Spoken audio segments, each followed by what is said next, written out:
Més obres de naturalesa diferent, les que es faran a la nova façana marítima de Badalona, que han provocat la caiguda de dues parets del pati d'una de les poques cases antigues que continua dempeus a la zona.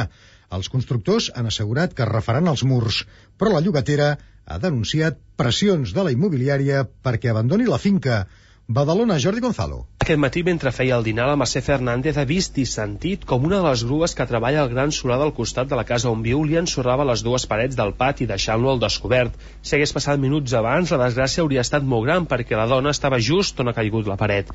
Fernández no els denunciarà, però ha explicat a aquesta emissora que la immobiliària, propietària de la casa, l'està pressionant perquè marxi, intentant declarar la finca en ruïna i no cobrant-li el lloguer des de fa mesos. Aquesta immobiliària es desentén de tot, com els dueños que hi havia abans. Es desentenen dels veïns, es desentenen de tot, no ens volen cobrar el lloguer i el que volen és que gent que som gran, que cobrem una misèria, ens fotin al carrer o ens tirin en un asil.